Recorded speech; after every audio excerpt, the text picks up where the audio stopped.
Professor Wole Soyinka, thank you so much for your time today. My pleasure. A lot has happened since the last time we spoke in February. Then we saw Sunday Igboho coming out to take a stand to defend his people from what he called attacks from herdsmen, the killing of farmers, raping of women, and invading of the people's farmlands. He came out to take a stand to defend his people. But what we have today is a situation where the DSS have claimed responsibility for raiding his home, taking responsibility for killing two people who they say attacked them, and declared Sunday Igboho wanted. How do you react to this? Well, I react to what has happened on so many levels, including even reportage. For instance, going through the papers, one prominent and respected papers, there was a sentence which said, for instance, the government had moved against secessionists and other criminals. Now, that's a very loaded and wrongful expression. Would-be secessionists, and other criminals. How can you place the will or the wish for separation as a criminal act? That kind of language does not exist in the Constitution, doesn't exist in law. It should not exist in the catalogue of moralities, because it's not an immoral act or position to say that you want to stop belonging to an entity, or even you want to join another entity, because people take a very simplistic approach to so-called secession. Sometimes it just means I want to leave this group and join another group. And we've had examples like that before and after independence. The Ghana, Guinea Union, for instance. And we've had also, even after independence, the separation by fiat or Bakassi awarded to another nation. I mean, it was not just goats and cattle which existed there, it was human beings. They were not asked where they wanted to belong, but with a stroke of the pen, for certain political reasons, consolidated by succeeding governments, the Bakassi people were ceded to the Cameroon. And before that, of course, we had the plebiscite in the Cameroon region, in which a group, the section decided to go with Cameroon, another section to stay with Nigeria. So why on earth, in the name of justice, should anyone classify those who wish to secede or rejoin another nation as criminals? That's wrong, and that is playing the devil's game. It's playing the government claim. Why do I position? Look at the raid, this very bizarre raid, midnight raid on a law-abiding citizen, which the government now says netted a number of illegal weapons, AK-47s, etc., ammunition. We're now in a situation where, of course, Igboho is saying that these weapons were not there, they were planted. Now, that's one aspect. We can deal with that later on. But more important for me was the position of the government, saying that the existence of these weapons, quote-unquote existence, in Igboho's place, proved that he was planning war against the state. Now, that position, that statement, very loaded statement, was simply to conflate, deliberately to conflate issues. It was to obscure the fact that Igboho and other people, myself included, have been decrying the depredations on the lives of law-abiding citizens, farmers especially, throughout the whole nation, Benue, Kaduna, Nasarawa, etc., and saying that it's time, and not just civilians. Danjuma, at one stage, called on the people, said, don't trust the military anymore. defend yourselves, whichever way you can. And other governors, I mean, some governors, other voices like governors, have made exactly the same statement. Now, Igboho, even if he had those weapons, he's claiming that his mission was to liberate his people from the tyranny of squatters who now become violent overlords. And he has a good cause in that sense. Testimonies of citizens, farmers especially, who have been brutalized, dehumanized by these squatters who have acknowledged and identified themselves as Fulani, you know, that this decades and decades of this kind of anomalous situation in which the people did not receive the necessary, mandatory, and entitled defense and protection by the security forces, in which sometimes it is the victims who've been jailed, put in prison. There is a recent case in Ibarakba, for instance. We read the personal testimonies of those who were arrested and detained by the police simply for going to challenge those who were tyrannizing over the existence and raping their women. So now, you have a situation where a government is saying, oh yes, the existence of these weapons means that Igboho was planning armed insurrection against the state. So the whole thing from beginning to the end just stinks. The raid, the motivation has become very, absolutely implausibly, you know, degraded. And right now we're in the kind of situation which we have warned against. We called on the government to accept its responsibilities. And when eventually now citizens say, enough, we're going to protect ourselves, you say they are arming against the state. A language which we never used to describe it or to accuse those who have been proven to be the aggressors in this case. So where are we, you tell me? After raiding his home, the DSS had come out to say that Sunday Igboho is wanted and that he should turn himself in. What would you advise he does in this situation?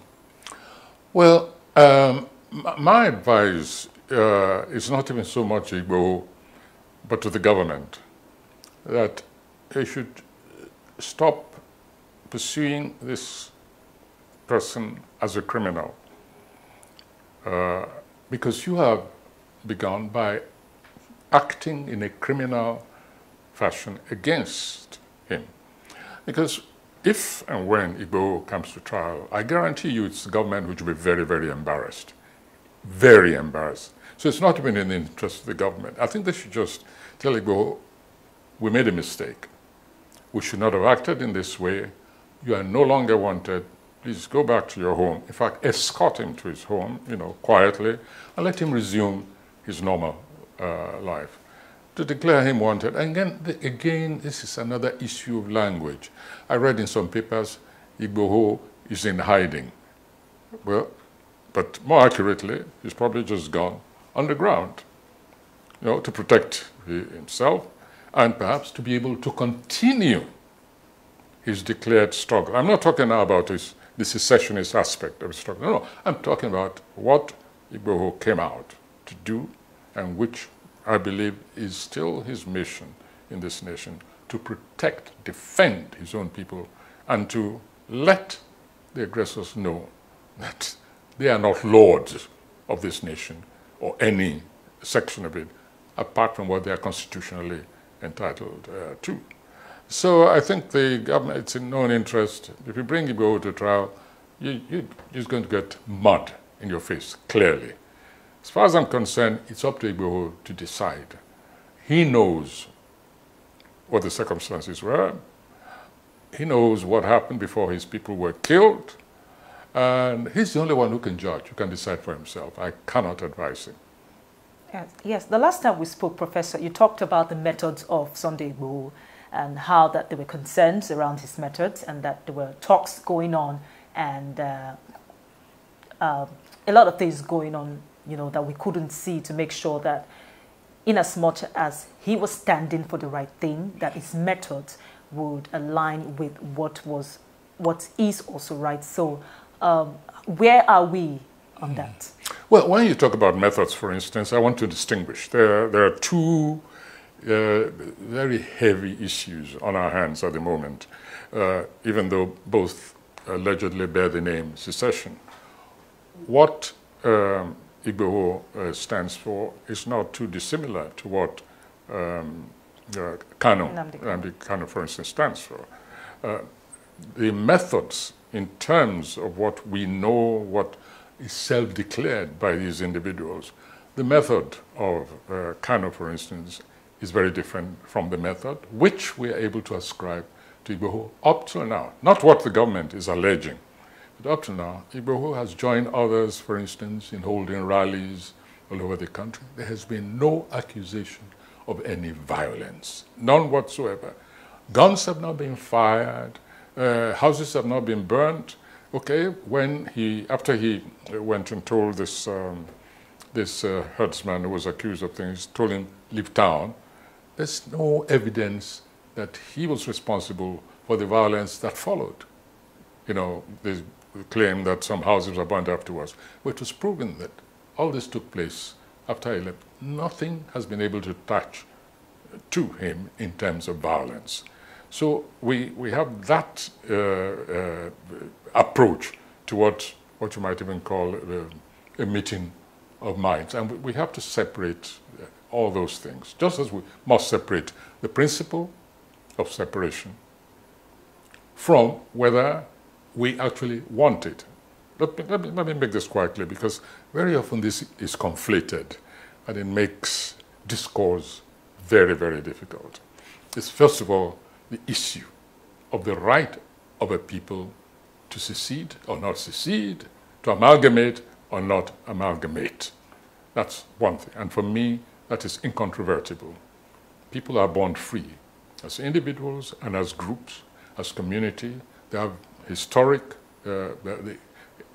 aspects of history which make them recognizable as one entity or not. And whether they have a right to move out or move in, that for me is a fundamental principle of human existence and even social evolution. You see, one begins to understand, for instance, why, very strangely, some people got up and stopped the teaching of history in this country. We recognize, we know for certain now, and it's become evident, that is because they don't want people to have a historic reference, even within their own society.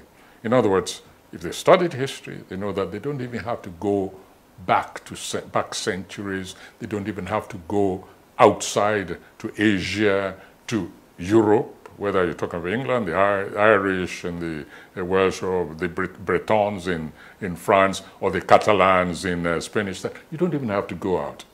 That if you stay within your own history, you can elicit certain principles of cohabitation which justify whatever preference you have at this moment. That's one of the reasons why, strangely, history was abolished. Now, that's one, the principle. Two, however, what do you and I want? Do we, as personal preferences, want to stay together, or do you think it's perhaps best that we should separate? That's a secondary issue. And as long as people keep conflating those two, positions will be mistaken, paths towards even achieving one's own preference will be blocked because of the emotionalism which is attached to staying together, this pietistic, theological concept of this is better than the other. Let's put that aside and talk about the practical issues. What makes it possible, rational, beneficial, productive, progressive for people to stay together or to stay apart? That then makes it possible for me to say, let us say to Kanu, listen, it is better we stay together. given history, given the economic issues, given the geopolitics of our moment, etc., then we can actually talk.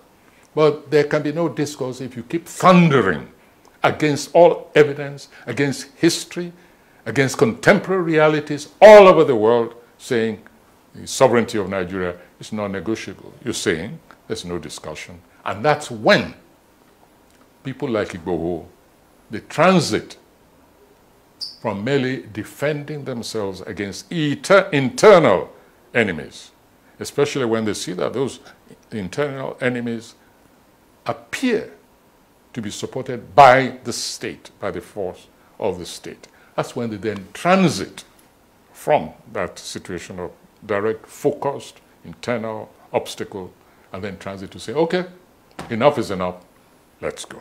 That's why I say we must distinguish between those two. Yes, let me just ask you, Prof, straight on. Do you support the call for a Yoruba nation then? You personally, do you support the call for a Yoruba nation? I don't like the sound of a Yoruba nation any more than I like the sound of a Tiv nation, of an Igbo nation, a Shikei nation. No, the reason is this. There are certain pejorative overtones, certain chauvinistic overtones attached to it. That's not the issue. The Yoruba, for instance, can say, and when you talk about Yoruba nation, are we talking about the creation of a Yoruba nation within Nigeria only, or across the colonial borders into Cotonou, into Republic of Benin, where you know Yorubas exist, and moving on to Togo, you know, even when you get to Ivory Coast, still see communities of Yoruba. So when you talk about Yoruba nation, I have to understand exactly what you mean. Do we even talk about the Yoruba in the diaspora or not? So it's a question which for me, which is not for me to answer at this particular moment. All I know is this, that on a sentimental level, and of course sentiment is very different from objective reasoning. On a sentimental level, yes, I would prefer us to try and mend and manage what we have, but under certain very rigorous conditions. And that is it. What the condition, decentralization. We have to move away completely from this constitution which was imposed on us by an internal neo-colonial force called the military. Now, if it had worked, if it were working, my position might be different. You know, very often pragmatism, as you know, especially if the results of pragmatism are positive, then we tend to say, okay, forget principles, forget, you know, the basics of existence. Why don't we go along the pragmatic way? So my conditions are very, very, if you like, non-negotiable. That we've got to get away from the present political arrangements because they clearly are not working. They are creating internal overlords. They are creating a skewed, a lopsided revenue sharing system. They are robbing these arrangements, robbing Paul to pay Saul, or is it the other way around? I've forgotten this expression. Robbing Peter to pay Paul. Robbing one to the other. So we haven't even reached that point of answering that question yet, because we can go in a transitory way and say, okay, let us take care of all the anomalies and then see whether people's positions change or not. But right now, what we have is not a nation, but a basket case.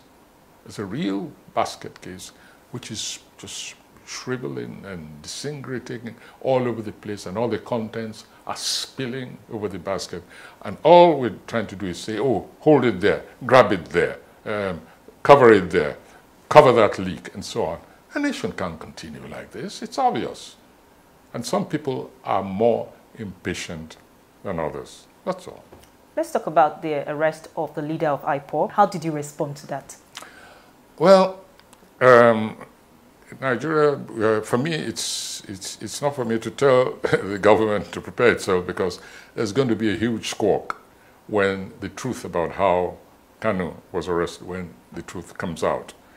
our nation is, people are alleging this and that and that. So that's one phase, whether Nigeria has acted outside international law. That's one issue. The second issue, however, has to do with Kanu's conduct outside the nation. There's been a level of hate rhetoric, which is, for me, has been most unfortunate, issuing from Kanu outside. But for me, hate rhetoric is an issue which can only be judged by the laws of any nation. So we come back to the issue, was it right to have, for me, quote unquote, kidnapped? You can say intercepted as much as you want, but I think that Kanu was kidnapped, and that is wrong internationally, and it's wrong morally. Some critics have said that the federal government was fast to arrest Nnamdi Kanu, but when we look at other issues like the bandits still ravaging the northwest and some part of the northeast, the kidnapping still ongoing, and also the issue with the Boko Haram, and you begin to ask that how are they so fast and so quick to arrest? The situation with IPOB and Nnamdi Kanu and the others are still being left to go unchecked. Yes, I'm glad you asked that question, because that also goes to the heart of what the issue we began with. Why do some people say, look, let's go our way? The government cannot wash itself clean of what seems to me a kind of comparative energy in pursuing the destabilizing, quote-unquote, forces in this nation. If I may take ourselves back, maybe you remember once when I threw a challenge to Buhari, and I said, what I expect from a commander-in-chief, from a true leader, and this is, early, in the sort of the malevolent activities of these groups. I said, what I expect, now that we've identified those who are killing farmers and taking their farms, occupying their villages, is to issue an order, give a deadline, an ultimatum, say that any illegal occupant of any villages, farms, and so on, is given 48 hours to quit. After which, the mightiest forces of this nation will be unleashed against them. Yeah, it was ignored. It's because I said so. Many other people have said so in different forms. But I'm coalescing, the challenges which have been thrown to this government, say, just show leadership where it is essential. And so when years later, a head of state comes out and says, we will respond to these people in the language they understand. Now, that is what I had expected him to say years ago, at the very beginning of the insurgency of the cattle people, especially as it was clear they were organized. And their leadership, the Maeti Allah, their leadership should have been arrested ages ago, long before IPOD was declared a terrorist organization. I have allied myself with those like Autumn and others who said that Maeti Allah should have been declared long before then a terrorist organization. And the evidence was there. A state governor passed a law for the protection of his own people and their productive means, their livelihood, their very dignity. And a group got up and said, if you don't rescind that law, we'll show you. You haven't seen anything yet. This is not an anonymous statement on internet. It was not fake news. The leadership of Maeti Allah actually threatened that government and have proceeded to put their money where their mouth is. Nothing has happened to them. We have not seen the same energy, the same deductive, organizational sleuthery mounted against these people. I'm not aware that even one of them has ever been called for questioning. And what did igboho do? And they didn't even call him for questioning. They just attacked him in the middle of the night. I mean, illegally and constitutionally. So people are right to say there has been an unbalanced, unequal, and irregular approach to security enforcement in this nation. And why should anybody be surprised that one after the other, people are getting up and saying, all right, you cannot secure lives, and overtly, provably, you're clearly showing, shall we say, favoritism to one part of the community against another, whether you're talking about religion, in terms of religion, whether you're talking about in terms of section, ethnic section, whether in terms of profession or whatever, for any reason whatsoever. And say, oh, well, in that case, we don't have a nation. They have a right to say that. And how would you advise the federal government to move forward? Talking about all this now, you've identified some pitfalls in the way that the arrest of Nnamdi Kanu has been handled, and also the way the DSS raided Sunday Igboho's house. For Nnamdi Kanu, for starters, how would you advise the federal government to move forward in terms of his trial and other things that will come up after now? To answer that kind of question, we have to ask ourselves, what is the position mentally, spiritually, economically, politically? What's the state of mind, the collective state of mind of a vast section of this nation at the moment? And that state of mind is best described as distrust, total distrust. This government has earned itself, rightly or wrongly, that's for the government, that side to decide. But anybody who's telling this government that the people of this nation still trust it, I'm sorry, if the government believes that, it's really plunging this nation further into the abyss. So when you have this level of distrust, which will be denied, I know, there's only one thing to do, I think, to try and win the trust back of the people. And in political terms, it's called government of national unity as an interim measure, that's all. Interim measure, especially towards the next election, in order to have also a continuing confab, among those who execute policies, in order to also regain, of course, basically to regain the sense of participation, of involvement of the people. I know it's a very hard pill to swallow, but as I said, it's a kind of as an interim thing. During that process, you will structurally examine the Constitution. Okay, I know they're tinkering with it here, they're tinkering with it there, but then we've been going through that ages. There have been constitutional review committees under various regimes. And sit down, admit your inadequacy, because this has become glaring over years, even before the last election. As I've said over and over again, spoken intimately, very privately and very frankly to members of the government and the ruling party.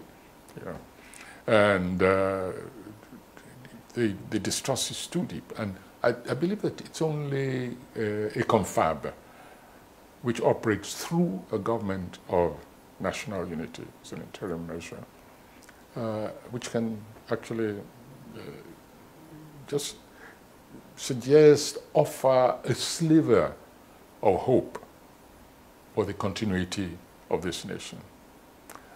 So much damage has been done over the past few years, a lot of damage. I mean, it's visceral, it's spiritual, and it's pragmatic. You have a situation where, to cite some of the atrocities which people like Igboho tried to remedy, for instance, you have a situation where this group of people who call themselves Fulani herdsman headed by Mieti Allah can go to that western corridor or your Okeo area, northern, they call it Okeogun, that place which I'm very familiar with. These are my hunting grounds. I know the people there very intimately. And raid, go there at midnight, kill people with impunity, burn, and till today, not even a statement of sympathy from the central government. I mean, what do they take the rest of us for, even if we're not directly affected? How do you expect us to continue normal existence when we read every day Bayelsa, all the way deep down Bayelsa, the herdsmen have struck? Banditry is a criminal, straightforward criminal thing. We can say before the security, before intelligence, before this, before that. But when a group of commercial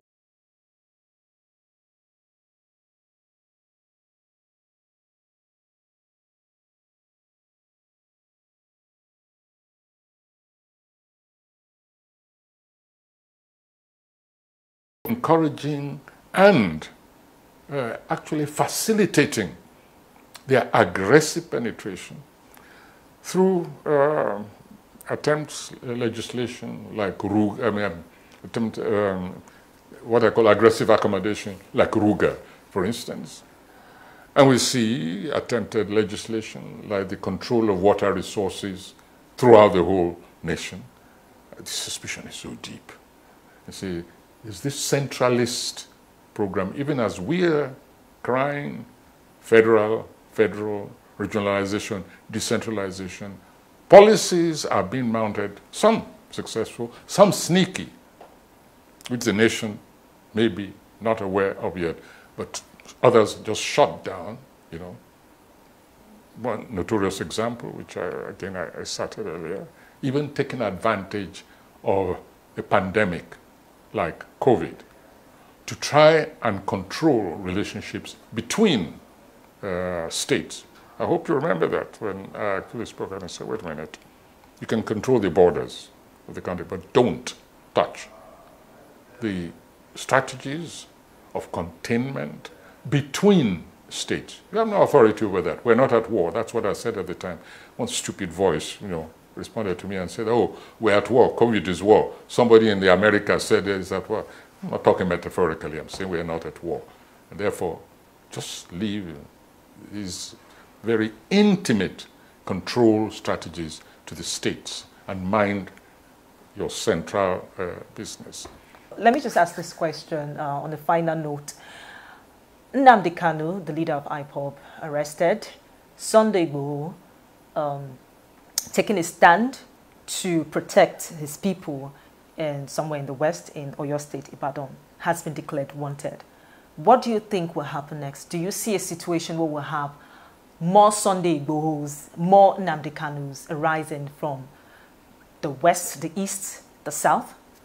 We already have them. They exist inside, within, and they exist outside. Why do you think the security people are chasing the telephone numbers, using, who are the backers? We're going to deal with those who are backing them. We're going to go through their iPod, iPad, iMam, you know, and see who they've been communicating with. The next thing you know, they'll be picking people off the street because the numbers on their phone said, you know, they've been talking to. I haven't spoken to. I don't even know him personally, but if somebody said I should have a chat with Kanu while he was in exile, yes, I would, absolutely. If he called me, I would respond. I would return the call. I would chat and discuss what he thinks he's doing. I would tell him, listen, stop all this assault on police stations. They are human beings. Why are you slaughtering them? I mean, or why are you ordering your people to slaughter? Are you involved in that? So they're looking for sponsors everywhere. And so I'm quite sure that there are sponsors, there are people who support them. But we've heard this before. We heard about sponsors for Boko Haram. And we heard that, oh yes, we've got a list of them, and they're all going to be brought up in court very soon. They'll all be named. I don't know about you, but I haven't seen a name. I haven't seen anybody arraigned yet. Maybe it happened. I'm sorry, I'm not always there. I'm not au fait with whatever is going on, so let me not lie against myself. But I wouldn't be surprised if faster than we've seen the arraignment of the sponsors of Boko Haram, of the bandits, of the Fulani husband, faster than we've ever witnessed that, we will see absolute revolutions galore, accused, alleged sponsors of both iPod and igboho, probably even their own relations. You will see. So are you saying that Nigeria should, even if they're able to stop Sunday igboho, for instance, stop Nnamdi Kanu, Nigeria should be prepared for more Sunday igbohos and more Nnamdi Kanus to rise up and continue the struggles of this one? I'm saying they're already there. I don't want this government to deceive itself. They're already there. It's not igboho who's the issue. It's not kanu who's the issue.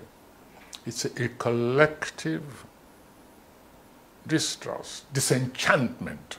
That's the word I want. Collective disenchantment with the conduct of this regime. And that's why I say it can only redeem itself. It can only reverse this downhill course it's embarked upon by now coming clean, trying to open a totally new page. Even forget the past. And let me use this opportunity to say this. And it's in response to some of the statements which have been made by some governors from a certain part of the country and some politicians. Nobody is saying that this problem began with Buhari. Nobody is saying it began with his government. Literally every president post the military era has committed lamentable crimes against the people, either through neglect or through action. Hardly any governor, any president is free of the charge of, shall we say, encouraging killings, massacre, for instance. Hardly any. Hardly any president is innocent of anti-democratic actions, very often avoidable, whether in terms of withholding revenues, which are mandatory for the various states, interference, or during elections. And I want to advise people, please let people stop making invidious comparisons, because if we want to open the chapter of governance malfeasance of every president we've had since the military was supposed to have left the state, we won't get to any productive, proactive, remedial activity. So I'm willing to say, let's just, push all that aside and say, how do we move on from here? And so I want all this business, we met this, and we do this by the self-excusing by Buhari. Yes, thank you. Take it for granted. You did not create Boko Haram. We accept it. You did not create Mayeti Allah. But what did you do about it? That is the question. Or what should you do from here on? It's the only way we'll save our sanity and also make the slightest progress. Otherwise, as I said before, all this language, all this discussion will be purely academic when, as the saying goes, hits the fan. Professor Wole Soyinka, thank you so much for your time today. You're welcome.